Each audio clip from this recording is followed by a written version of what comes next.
เบิ่งเอื้อยเพิ่นขายพี่น้องพอปล่อยเบิดสุขุทุกคนมื้อนี้มาเลาะตลาดเมืองมุ่นบ้านเบิ่นแค้นแข้งจะบ่ซักนี่พี่น้องนี่มาพออาหารเขาขายข้าวจีปาเต้อยู่นี่แล้วสิซื้อเขาก่อนว่าราคามันเท่าไหร่ก้อนนึงเท่าไหร่15,000 กีบ ก่อนเด้อให้20,000มีทอดแน่นอน5,000 กีบพี่น้องเอา2ก่อนให้ โอ้ ใส่ ที่ ปา เฮ็ด เต้ เนาะ เด้อ อันนี้ใส่นุ่มบ่โอ้ใส่เนยเด้อพี่น้องเด้อเอื้อยซื้อหยังเด้ขออนุญาตถามเนี่ยเอื้อยแหม่มเนาะ เจแมม เจ๊แหม่ม ก็คือเอื้อยแล้วก็รุ่นเดียวกันบ่กับลูกรุ่นเดียวกันเนาะ เยี่ยนของเดียวกัน โอ้เป็นเพื่อนกันกับของลูกเนาะ มีแต่หมู่กันเบิดนะอยู่มุ่นเพราะว่าเฮาเฮียนอยู่นี่ FC คนไหนผ่านมาก็ฝากมาอุดหนุนเอื้อยแล้วนี่เด้อพี่น้อง เนาะ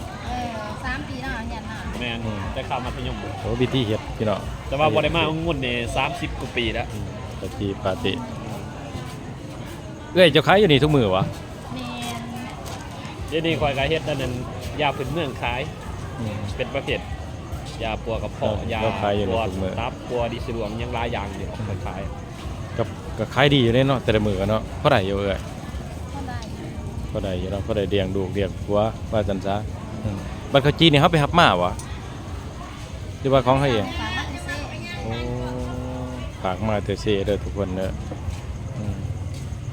กำไรก็5,000 10,000จังซี่แหล้ว สั่ เนาะ งมาแต่ปักเสพุ่นเนาะ ช่างมาเตอเซ่วันนี้ แม่นกะจีอยู่บ้านเฮาเนาะ ก็ได้คิดว่าอยู่เมืองวุ่นบ่มีเนาะ เอาจังได๋พ่อใหญ่ เห็นว่าวิธีเฮ็ดของเพิ่นเนาะ โอ้ตายแต่คนเดียวลังเลยเนาะโอเคนี่5,000 กีบเด้ทุกคน ขายดีเห็นไหมขายดีอยู่ ดีแล้วเขาเศร้าไปก่อนหนึ่ง แม่เนี่ย เอา2ก่อนเนาะจัดมาเลย2ก่อนมาซื้อกะจีอยู่นี่ตลาดเมืองมุ่นพี่น้อง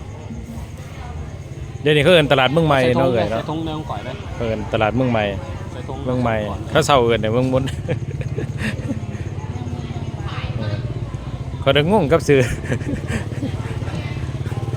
ดังเดิมเด้อพี่น้องเด้อชื่อดังเดิมเป็นเมืองมุ่นเนาะแต่หลังมาเป็นเมืองใหม่ แซ่บอาหารดังอยู่ตลาดเมืองมุ่นนี่พี่น้องคันผู้ใดมาทั้งเขตตลาดเมืองมุ่นอย่ามากินก็มากินได้เด้อนี่ อาหารเจ๊แมม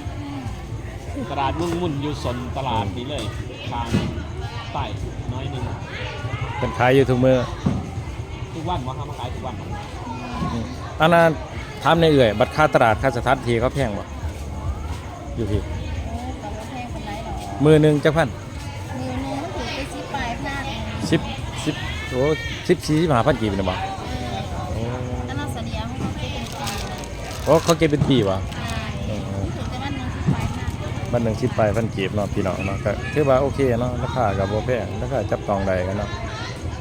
โอ้ยอยู่นี่เขาเก็บเป็นปีเอาเนาะ เก็บเป็นปีเก็บเป็นบ้าน เก็บเป็นปีเป็นบ้านเนาะอืม เขาจีปาเต้ เป็นปีเลย ตลาดเมืองใหม่ บัด2อันนี้มีคนสั่งแล้วหรือบ่นี่เอ้ย ย่าง โอ้ยมีแต่เฮาเฮ็ดไว้ ตัวนี้ สิ ข่อย เนาะ เนาะกับตัวนั้นเนาะ เฮ็ดไว้เนาะ สองอันเลยเนาะเอาใส่ทงเลยเด้อ เฮ็ดไว้เลย ซื้อข้าวจีอยู่ตลาดเมืองใหม่นี่พี่น้องกินข้าวจีเราจะน้อยสิไปเลาะแถวแคบของพี่น้องเลยตลาดเมืองใหม่เมืองมุ่นเด้อไปเห็นคลิปนี้กดไลค์กดแชร์ให้พี่น้องเฮาได้เด้อ